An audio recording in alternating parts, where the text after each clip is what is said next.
Welcome to another episode of The Joy Mentor. I am so excited. We have a special guest from London, Darryl Edwards, who's someone whose work I just incredibly enjoy because he's all about joy and finding play in our life. So I'm going to read this bio so that I do not mess it up at all. After almost 2 decades working as a technologist in investment banking, Darryl transformed his health after adopting a back to basics approach to well-being. As a health and movement coach, Darryl now advises people on maintaining a healthy lifestyle amidst the epidemic of obesity and other chronic lifestyle diseases. He regularly presents as a keynote and motivational speaker at academic, clinical, health promotion, and corporate events worldwide.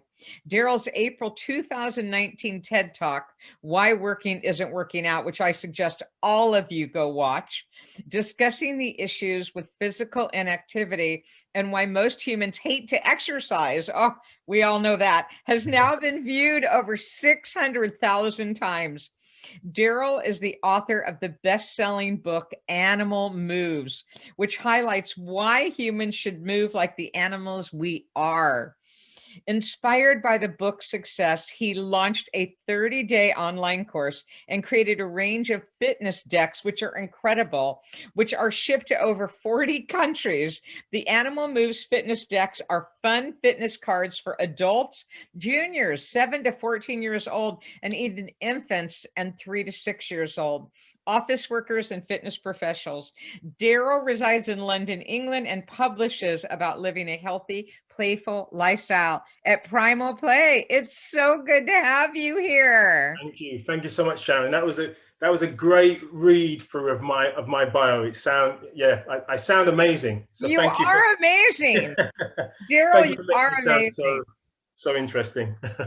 You are amazing. And what you do isn't so inspiring because you really are out there carrying a message that we need so much. And I believe so deeply in play. It's something that I teach that I had to relearn as an adult, by the way, as a very serious executive.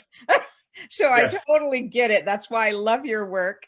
So will you please tell us the story, like how did Primal Play come about? Yes. So as you mentioned in my bio, I used to work in a very serious, cutthroat environment within investment banking, technology, long hours, very lucrative work. I would be honest to admit, made quite a lot of money. But unfortunately, I towards the end of my career there, I wasn't very happy. I certainly felt as if I was burning myself out. And I also had evidence of that because my annual health checks were constantly telling me I had issues with high blood pressure, my cholesterol wasn't looking too good. I was anemic. I was close to full-blown type 2 diabetes, and medication was basically suggested as the only way to deal with this. But I knew exercise was one way of protecting myself against some of these conditions. So I was like, hey, let me try some exercise. Let's see if it can help me manage my blood pressure, for example. So that's what I did. Signed up to a gym, started exercising, and things started happening for me in a big way. The doctors stopped to give me, warning signs. They stopped telling me I needed medication. I got into better shape. I started to feel better about myself. And I suppose that was a turning point for me of recognizing there was more to life than me being sat at a desk surrounded by computer screens. A few years later, after having all of that success and a remarkable transformation, I realized there was something else that was still missing, and that was the joy of movement. So I had the outcomes, the benefits of exercise and physical activity. I could see it in the mirror. I could see it in my health markers, but I wasn't enjoying the process.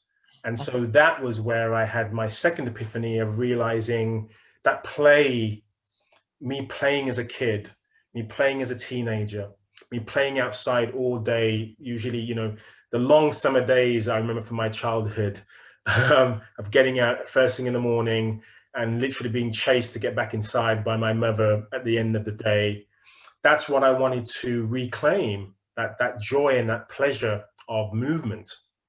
And so that's how Primal Play came about.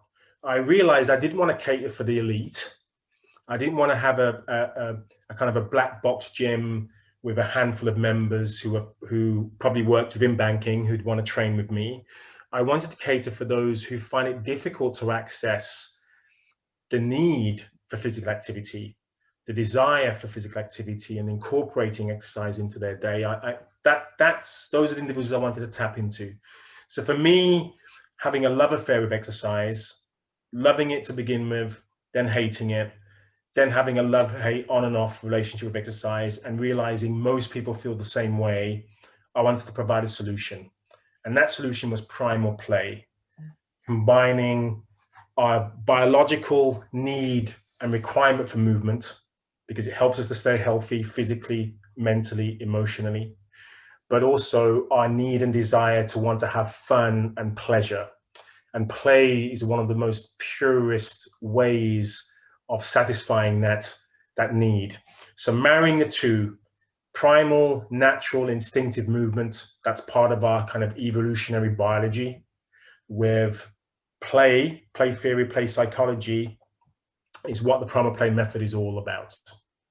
So I love it. And, it's so interesting. I remember when I bought myself a bicycle, I think I was 40 years old when I bought it. And I remember I had unbelievable joy. And what happened is I got that feeling back of being a kid, that totally free, like there's not a problem in the world, there's nothing going on. And so what you do, talking about going back to those childhood movements, is so important.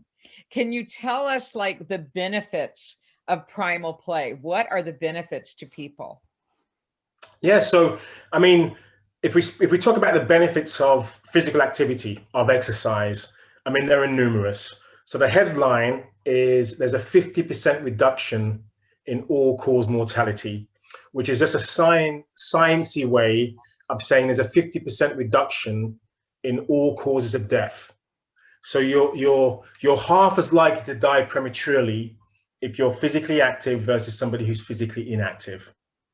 And physically active means you're meeting the minimum recommendations by public health organizations of 150 minutes a week of moderate intensity aerobic or cardiovascular exercise and a couple of days of resistance training. That's pretty much what it means of comparing physical active versus inactive. But that's not that exciting.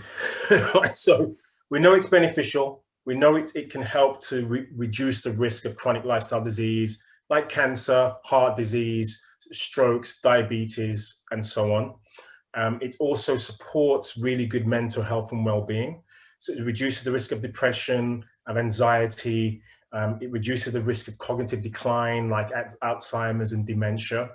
So those are all really big ticket items that we all can benefit from, for sure, by reducing the risk of disease. It also supports treatment, the therapy of conditions that you already have. So if you have type 2 diabetes, by exercising, you can reduce the amount of meds you need. You can almost literally go outside of ill health and maintain really good health and manage your condition through being physically active. But what about play? So the reason why play is so wonderful, and active play is something that I believe in and prescribe, is because those benefits of physical activity are enhanced when you have a playful attitude. So it helps with motivation. So you think to yourself, okay, I'm going to go and do a 2-hour intense cardio class for 2 hours. How daunting does that sound? Or think about the next time you're at a celebration, you're celebrating somebody's wedding. You've had a drink or two, your favorite songs come on, and you're on a dance floor for a couple of hours, right? So the second one is probably more likely to be more fun, more engaging. You're not going to be clock watching unless you're thinking, why is it over? Yeah. The first, you're probably going to be thinking, when is this going to be over? Right? I'm not really enjoying this. I'm enduring it. So there's added motivation when you're playing. You also produce more feel-good hormones. So exercise produces feel-good hormones like serotonin, endorphins, dopamine, oxytocin if you're working within groups.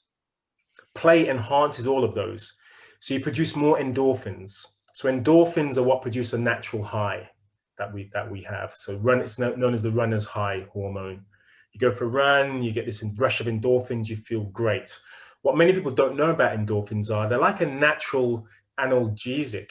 So it's like a pain reliever. So it relieves pain and of the muscles, but it also kind of relieves pain in the mind. It makes us feel, just makes us feel good. Serotonin is the happy hormone, helps us to feel good about ourselves. It's activated when we go outside. So that's why playing outside is usually far more enjoyable than playing indoors.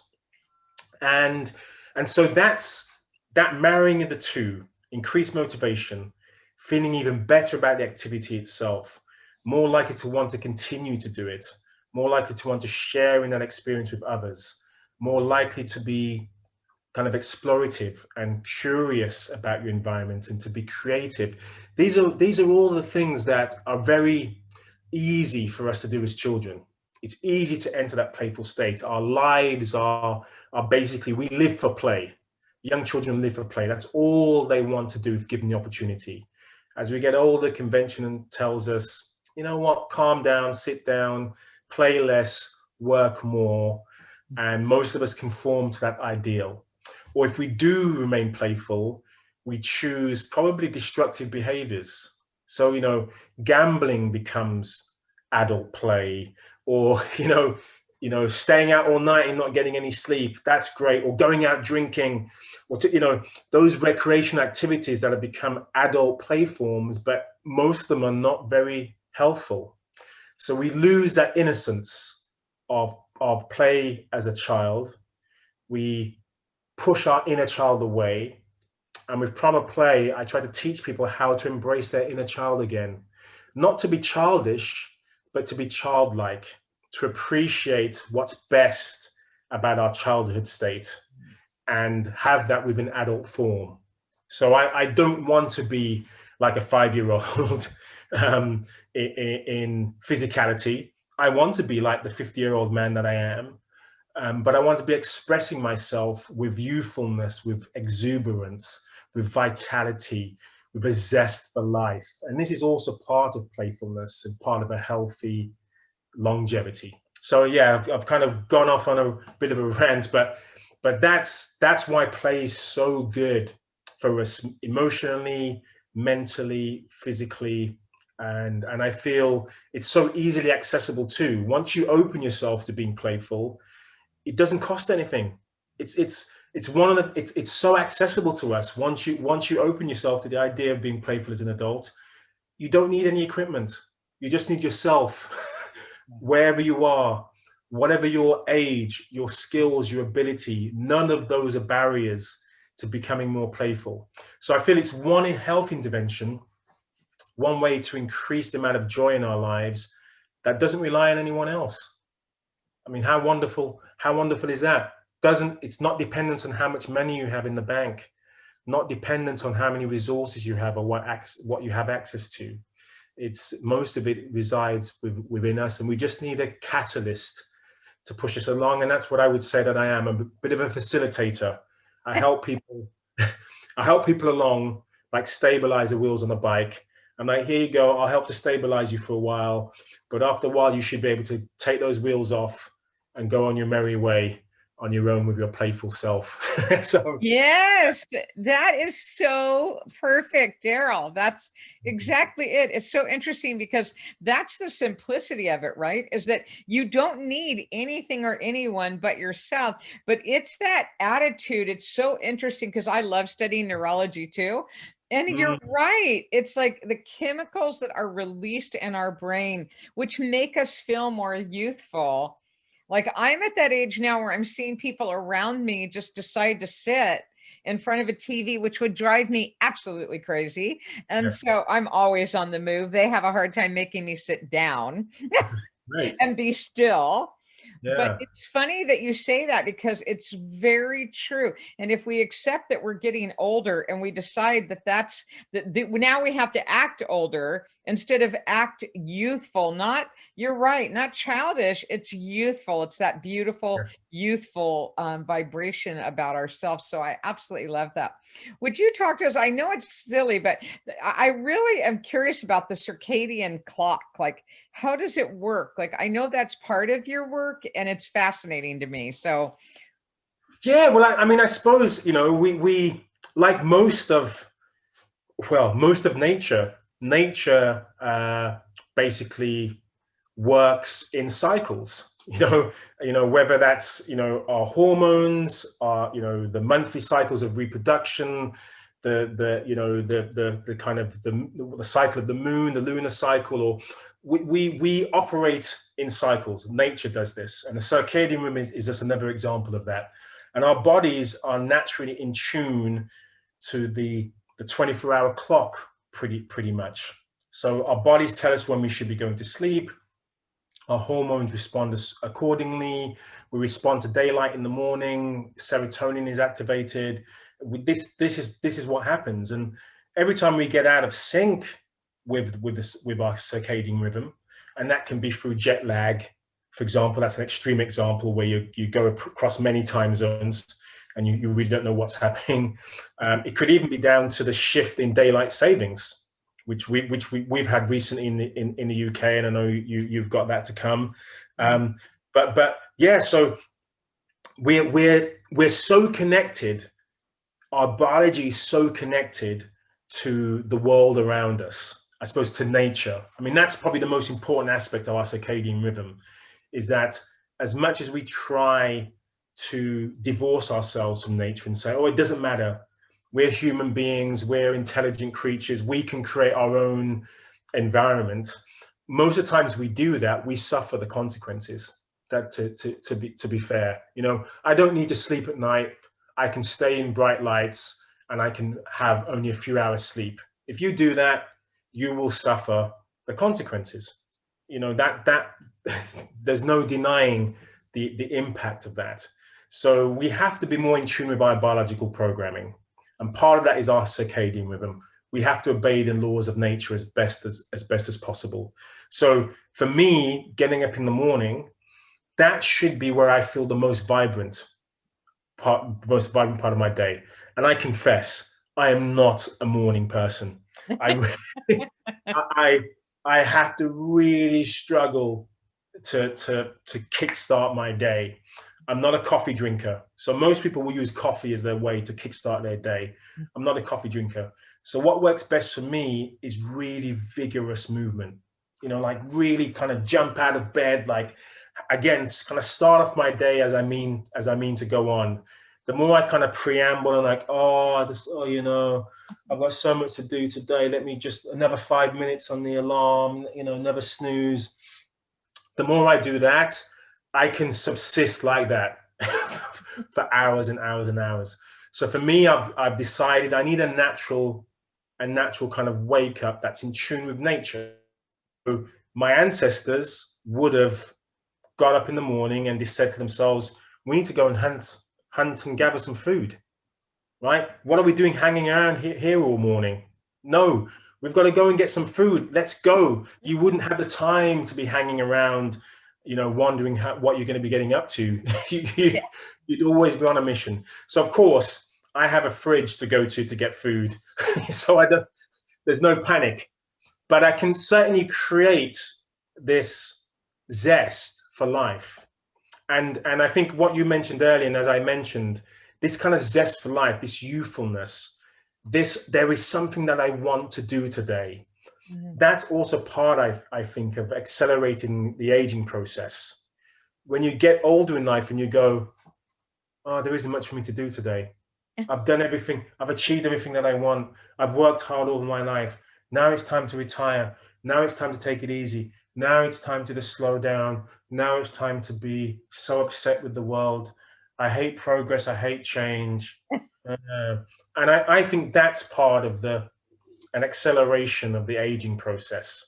And I think it's George Bernard Shaw who said, Do we get old because we stop playing, or do we stop playing because we get old? And I think Mm. it's a fantastic quote. And I feel in most respects, I would say we get old because we stop playing.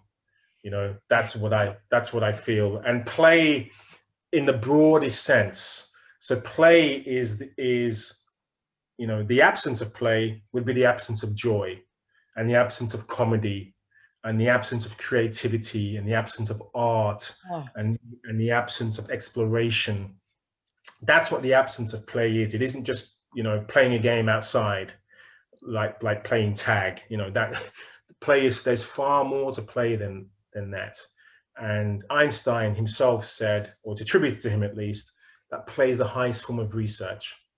So even one of the most, arguably the most intelligent men who've ever lived, arguably very serious, you would have that perception of him as being a very serious individual, creating all these incredible theories, scientific theories. But he recognized how important play was, that it got him to think outside of the box, that it got him to think about problems and solutions in a different way, in a more creative way.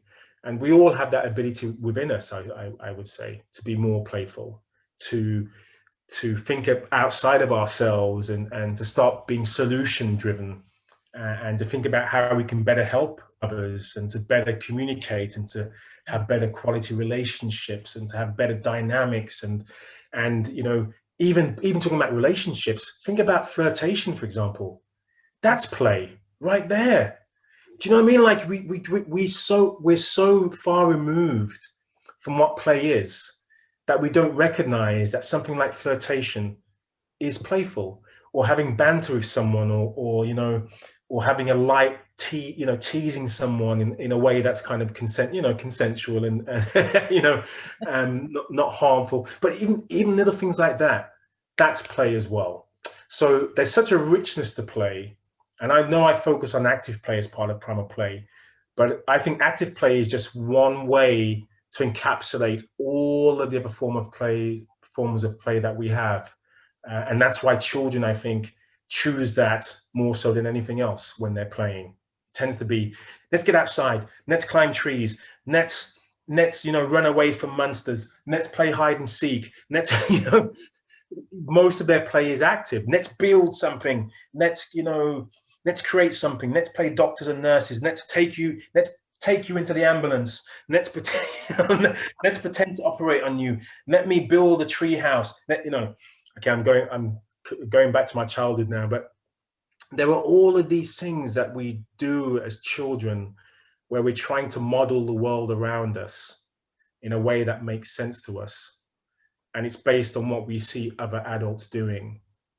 And I suppose the problem is now that many children are seeing their adults doing things like spending all their time on smartphones, sitting all day in front of screens, being busy on their screens. And then these kids are at school spending a lot of time on screens and having less recess, and having parents saying you can't go outside and play unsupervised because we need to keep an eye on you at all times. And so children now have a different world to even a generation or two ago, where they're not being allowed to be free spirited, to be children. They're becoming very sheltered and very sedentary, because that's the world that they see around them. And that's another problem in and of itself. So, I don't want to just talk about happiness and joy and pleasure without talking about the absence of it. And I suppose for us, and for those of us of our generation, many of us do have that childhood to look back on and go, oh my goodness, some of my best ever days were back then.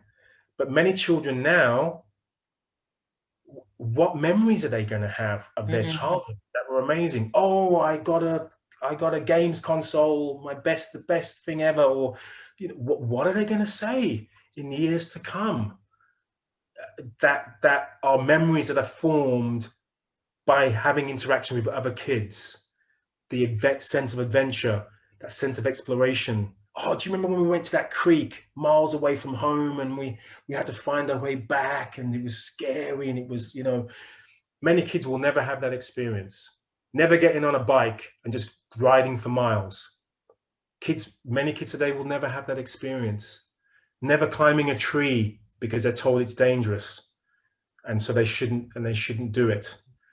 Will never do anything unless there's an adult around, because children can't be trusted to play safely by themselves. So I know I've gone off on a little tangent, but no, it's so important. What you're saying, Darryl, is so important because I see it everywhere. And like you, I came from the time where we could go play. yeah, Literally, like my mom would ring the bell right at the end of right before dinner, like she'd ring the bell and we'd come in. But I totally believe that there's so much that happens neurologically through outside play and beautiful yes. play. And I also love that you talk about the emotion of play because it's in other areas of our life. And even I've been through a lot of surgeries in my life on my legs. At this point, I have 2 false hips and 2 false knees. And so I'm the bionic woman from a childhood Jamie, disease. Jamie Summers. Do you remember her name? You probably No, yeah, no. she was Jamie Summers, the Bionic Woman. Just Oh, there amazing. you go. See, that's me. I'm that now, Darryl. I'm the bionic woman. But I love to move. I love to move. And every time it's an attitude. You talk about like I love the laughter. I tell people like go find something to laugh at. Go laugh, laugh. I love when I laugh and I hear other people laugh. It just lights me up because there's something that happens there that is incredible where we connect to our heart when we laugh wholeheartedly. So, and I know Oh you yeah. talk about wholehearted living, which I love. The other thing you talk about is community. And like we're in this crazy time, but like, what do you do to stay connected right now during this time? Yeah, it is really difficult. I mean, I have been able to continue doing some sessions, some group sessions. Of course, there's lots of restrictions now, but I have been able to maintain a handful of those over several months, which I look forward to. I also do host regular virtual sessions, primal play sessions. Perfect. And, initially I used to be very purist about, it's not the same as in person, virtual, but when you do find out about, we recognize that we're social beings. We recognize that we do respond to touch, to real life interaction. Of course we do. But there's something also really interesting about humans, which is we also respond to eye contact and communication and to paying attention to other people. And so that happens even if you're not in person. It happens between humans and dogs, for example. Yeah. Interesting. So the hormone oxytocin, which is known as the hug hormone or the love hormone,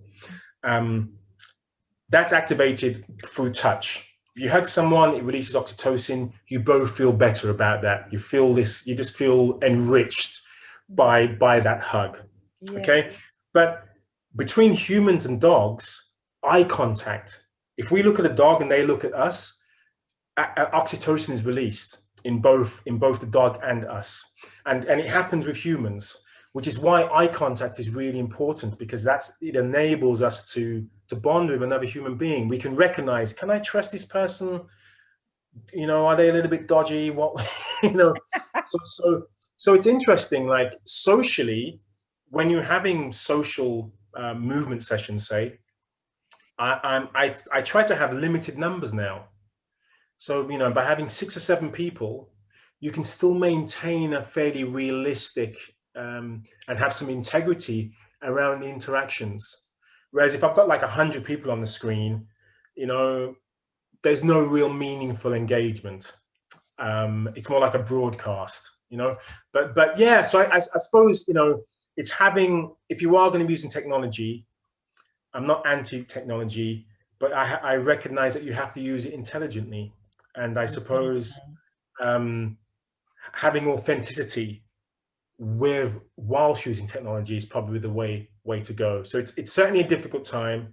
There's some people who are under quarantine or isolated or who've really struggled with COVID. I've known a few people really suffer. I've unfortunately lost a family member to coronavirus. So Many people have either been touched or are certainly dealing indirectly with this.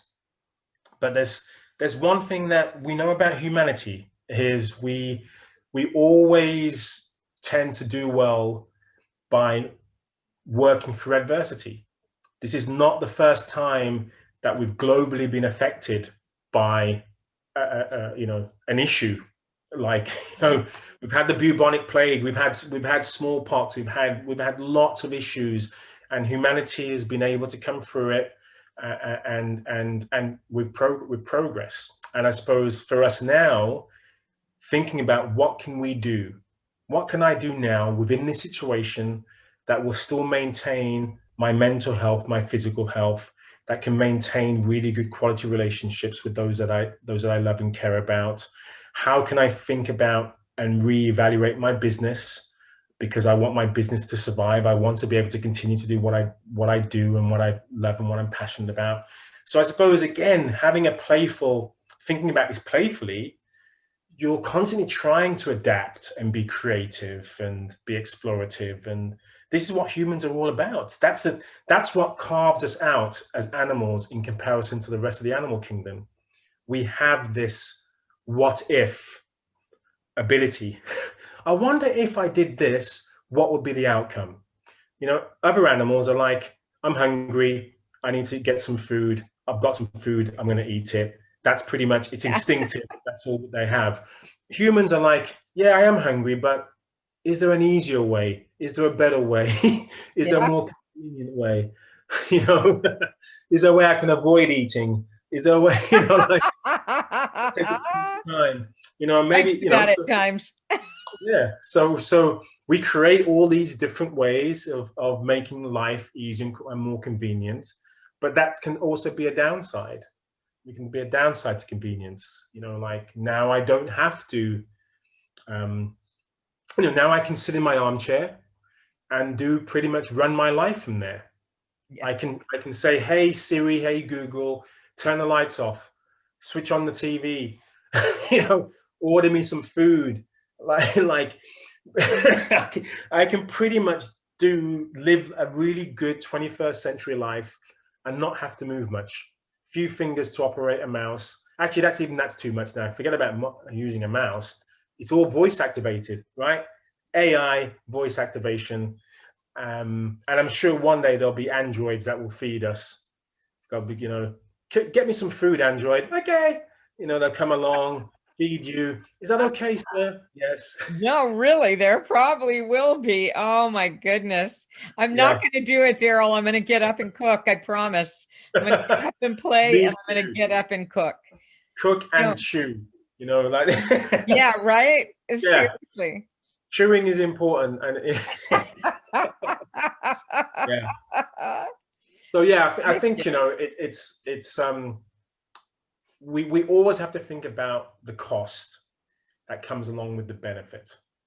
And if you get joy from climbing a tree, for example, as a kid, you see a tree and you go, that looks incredible. I wonder what it's like up there. I've seen other kids do it. I want to give it a go as well. But you're not just thinking about, I just want to climb a tree. You're also thinking about the risks. There's risk assessment. Okay, what if I get it, but I can't get down? What if I hurt myself? What if I'm not strong enough? Is it better if I do it with other kids too? Maybe I need some help.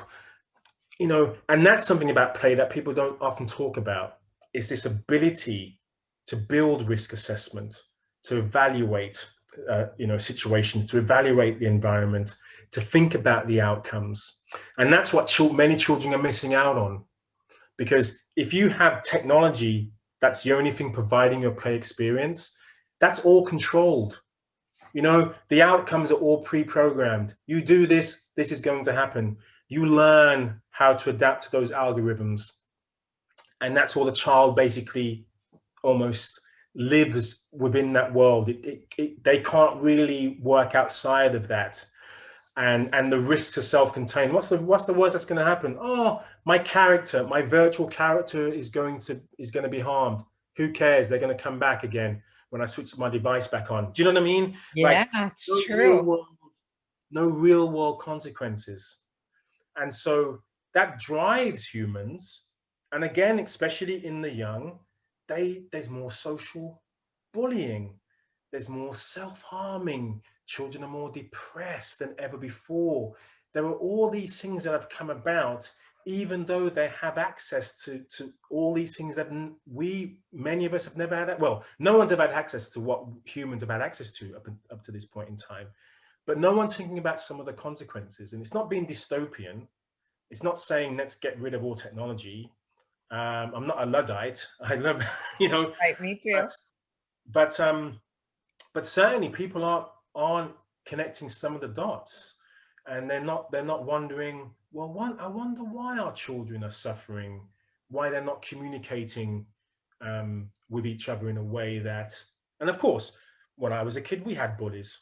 When children were horrible. I mean, the vile creatures, right? But there was also a significant part of childhood which was being able to resolve conflict, being able to do that within yourselves, not delegating that to adults to resolve everything for, and I suppose not having an invisible screen to hide behind, which is the problem now, right? People can be Yes. vile and, oh, no consequences. No one knows it's me. Hey, I can be horrible and nasty. No one can say, actually, Darryl, you're Yeah. not a nice human being. We're not going to play with you anymore, Darryl. so kids, I suppose, even for children, they learn how to moderate the behavior of the group. Yeah. Do you know what I mean? Like, Totally agree. yeah, I totally agree. And it's interesting because what I see is the life skills that are missing are like problem solving. And so you're right when you talk about the detriment of not having children play. And we're just going to have to go back outside and learn how to play or play games with children inside, leapfrog or whatever. But you're right, we've yes. got to start doing some of that. Oh, yeah, I love what you said about being behind the screen and not having the consequences. And I would not let this end today without you talking about Black Lives Matter, mm, because this has been something that I would have believed would have been solved 40 years ago. And we are yeah, still in this incredible place where people's minds are still fettered with old superstitions and crazy ideas that they're holding on to. So if you could please talk a little bit about that, Darryl, because it's so near and dear to my heart. yeah. Well, I mean, I suppose we need to understand. People today need to understand that there's a there's a there's an historical legacy which created the world we're in today. So racism, for example, hasn't always existed. Racism is fairly new in terms of human history. It's only several hundred years old. That's how old it is. And so because of that, because racism had to be kind of created as a concept and justified to be able to enslave other human beings, for example, and to be able to segregate, that's why these systems were created, and that legacy is continued to the present day. So whether it's unconscious bias, whether it's from actually people who truly genuinely believe that what the status quo should be, that's the way it should be. Whatever it is, we're all impacted by this. And for myself personally, I became aware, sort of 4 or 5 years old, going to school, Mm. somebody, using racist terms to me, and I came home and said, Mom, Dad, why is this happening? I have no idea what's happening. And my parents explained, like, this is going to continue to happen, Mm. and try to rise above it. We had all these different conversations in relation to it, and I just remember thinking, this is so unfair. Why me? What did I do? What did I do wrong? But of course, it continues, and I felt that, of course, there has been some progress. There have been laws have changed. Society in general can become more tolerant. There are things that are acceptable now that wouldn't have been 40 years ago, for example. That's certainly the case. But I remember thinking, okay, when I get to high school, secondary school, things will be better. When I go to university, things will be better. When I start my first job, things will be better. As my career progresses, things will be better. But unfortunately, things were just the same, pretty much, but just within different environments. So I found situations where I'd be offered jobs over the phone, where they didn't know the color of my skin, but when they saw me in person, a job was no longer available. Oh my Or gosh. oh, that happened. That happened on so many occasions that Oh, it becomes, you realize it's not, oh, I wasn't mistaken. When it happens a few times, you kind of go, hold on a second. Yes, you did offer me a job. Yes, we spoke this morning. Yes, yes, yes, yes, yes. You told me to start immediately. You were very happy with my resume. And then as soon as I come to the office, you then tell me, did we have a conversation? What job are you talking about? And oh, you're Mr. Edwards. Oh, not quite sure you'd fit into the culture here. Oh, why is that? So yeah. that's a strange thing to say when you don't, you've already told me I've got the job, but yeah, so having those instances at work or being stopped by the police, many times driving a nice car or not driving a nice car. So, so when I first started driving, I was like, oh, my first car, rickety old thing. Maybe I'm being stopped because my car's not worth very much. It's just about roadworthy. That's why I'm being stopped. But of course, as I got made more money and started driving nicer cars, I was stopped even more often. and, Wow. and and the reasons were, there was once or twice where probably I was speeding. I deserved to be stopped. But there were other times I was stopped for driving too slowly, why you're in this neighborhood, what, is this really your car? Like, are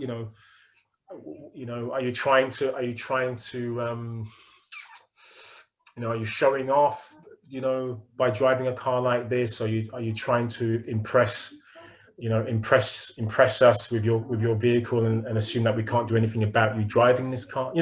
Things, lots of those instances happened. So I suppose in relation to Black Lives Matter, and for those who feel that why shouldn't be focusing on all lives matter, which I know many people sometimes get concerned about that. Like, if we just focus on Black lives, isn't that like racism? Isn't that like reverse racism? What about everyone else that is being persecuted or has issues? And so what I would say is, it's a little bit like talking about cancer. If I spoke to you and said, hey, Sharon, I've been touched personally by breast cancer. My mother had breast cancer. She's passed away by breast cancer. And we really need to focus on breast cancer. Lots of women, it's the number one killer. Lots of women suffer with breast cancer. And I went around this discussion about breast cancer. I wouldn't expect you to say, whoa, Darryl, hold on a second. I do know breast cancer is important, but what about testicular cancer? What about lung cancer? What about, liver cancer? Right? All cancers matter. I'm like, that's not what we're referring to right now. We're talking about the specifics in relation to breast cancer. And that's similar to Black Lives Matter. It's like we're talking about the issues whereby systemic racism, institutionalized racism affects Black people. That's what we're trying to discuss with Black Lives Matter, not saying that no one else matters. There are no other problems in the world, that Black people could never have any successes or anything like that. But certainly this kind of systemic problem is a problem. So yes, that's I think my personal reflection of how it feels, or how it has felt throughout very many aspects of my life, from childhood up to the present day, and realizing this will always be with me. I can't change my heritage. I can't change how society may or may not view me. And what I do hope is that people do judge me as an individual. And it's great to feel that there are many people who do feel that way. But unfortunately, there's a significant part of society who doesn't, who will not view me that way. They will look at me, they will judge me purely on the basis of my skin color and make a decision on that basis. And whilst that continues, it means we have to have discussions around racism and around why it's still a problem and why it's still endemic. And why we need to speak about the specifics in relation to that. So hopefully that, I suppose, without going on too much of a diatribe, hopefully that gives people something to think about, at least. Darryl, you are so inspirational. I'm Oh, serious. You thank are, you talked about integrity earlier. You are what you describe as a man of integrity. Oh, thank you. And Thank your you. work, Darryl, and what you've decided to do and help by trying to urge people to find that beautiful childlike play part of themselves is so incredibly important, not just to us, but so incredibly important for the children. You really are an inspiration to us, Darryl. And listen, everybody, I want you to know that right down below this interview is Darryl's website, and it has incredible resources on it. I mean, you do. There's an amazing amount of things there to help us and really help get in deeper into play and the things we can do to live this healthier. And I love what you said earlier, vibrant lifestyle, this vibrant lifestyle that comes from within and helps us to enhance our creativity and our beauty and what we were here to do. And I hope the message is that all of us go look at children differently and help facilitate a way to get them outside or get them playing, even if it's inside, get them playing again. Yes. We need a radical rethink around, we need to let children and to allow children, to enable there to be safe spaces so that children can play outside again. Because what I don't want people to feel is if the solution is that we just need to let children play, and that means we need to be watching them or we need to be getting engaged with them. There needs to be some time where children are just allowed to be kids without adults around. Because again, let's be honest, when I was a kid, the most fun times I had as a kid were with other kids. Yeah. There were just so many things you wouldn't do if adults were around. You wouldn't climb those trees. You wouldn't go to certain parts of the neighborhood. You wouldn't, because adults will be telling you, no, you can't do that. No, it's risky, it's dangerous. You're going to hurt yourself. You're going to harm yourself. And that's part of the problem. Children do have lots of access to play spaces, organized play. We'll take you to a center where you can jump around and play around and things like that. But it's not the same. It's something that we have dictating is playful for them. Yeah. And that's part of the problem. We're saying, we found somewhere that's safe enough for you to play, where we can see you, where we can observe you, where adults can observe you, where we can make sure everything is okay. And there's part of free play which has nothing to do with other adults. It has to do with your peers. It has to do with the people who want to make the same decisions as you. Yes. Do you know what I mean? And so that's part of the issue, unfortunately. We probably do have more activities available for kids than ever before. Different types of dancing, different types of after school clubs, different types of activities. I mean, kids are spoiled for choice. Parents are doing all they can, driving from A, B to Z, setting up play dates. And I mean, parents are invested. Yeah. That's the plus. The parents are invested in making sure their kids have all these things to do. Our parents were like, get outside. Yeah. Figure it out. Go figure it out. I'll see you later. And so we did have to. To figure it out. So I think that it's a key to what you're saying. I really Yeah, do. we basically need a balance. So it's not to say we want to go back to how things were, but we probably need a balance of the two, where kids do have some of that free time, that free ranging, free roaming, and they also have some of that quality time with their parents, which is also really nice to have as well, because many children of our generation didn't see their parents, right? Their parents were out working all day, or maybe Yeah, mom was at home as a stay-at-home mom, and you're out playing, and you come home, dinner, bed, and that, right. Didn't get So my homework.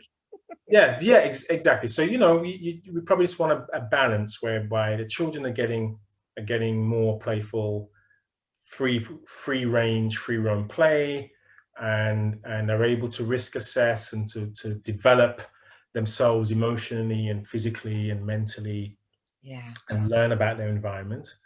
And be more balanced and well balanced kids, and have more recess at school, and have more time to be children, because I mean, most children are like mini me's now. They're like mini adults. All these responsibilities, like, Yeah, too much, not yeah, enough children.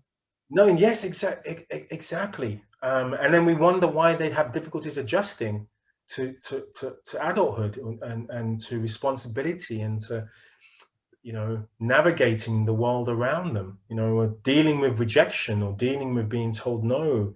And I know I sound like a really old man or something saying, You but don't, it's I Daryl. just feel I feel it's a real issue, not because I feel, my generation was better enabled to handle life, but certainly there was something about the resilience that many children my generation had to develop, because there was no choice. Yes. You had to. That was just part and parcel of growing up. Now many children, they don't need to develop resilience, because many parents are saying, we will manage that for you. We will make sure everything is going to be safe. We will enable everything for you. We'll be helicopter parents. We'll be bulldozer parents. We'll facilitate everything to make life easier for you. And yeah, that could be another conversation on its in itself. But certainly, play is a great antidote to help people of all ages, of all abilities, of all persuasions, to find out more about themselves and the world around them, and thus incorporate more joy, pleasure, and laughter into their lives. Daryl, that was so beautifully said. Thank you so much for being here. I know you have a free gift for everyone. Will you talk about what the free gift is? Yes, so I have three gifts. So one, if you're concerned about how you can get, this sounds like a great idea, Dale, but how do you get more playful, become more playful? So I have one free ebook called The Importance of Play, which you'll be able to access based on that link, Yep, wherever that link right is on the below. screen, Perfect. right below.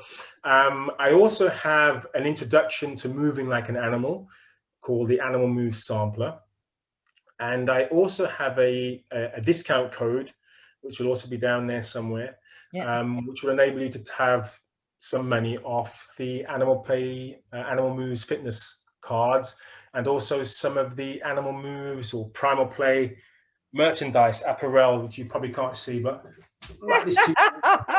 So, I love your t-shirts. I love them. We need everybody to read them everywhere that talks about play. We need them everywhere. I love them. yes. Be advocates for play. So so there's some goodies for you listeners out there. And thank you so much for being a fantastic host, Sharon. Oh, Daryl, it was a total honor to be able to talk to you today. Thank you so much for taking your time. But more than anything, thank you for carrying this message. This is such an important message. And for you to have decided, look, I'm going to walk away from what I was doing and I'm going to invest my time helping this world and the children in this world be better and the adults to play. You really are an incredible guy. Thank you so much, Daryl. Have a beautiful rest of your evening, I guess, in London, right? It is, yes, it A is evening. beautiful rest of your evening. Thank you so much. Thank you. It's been a real pleasure. Cheers, Sharon.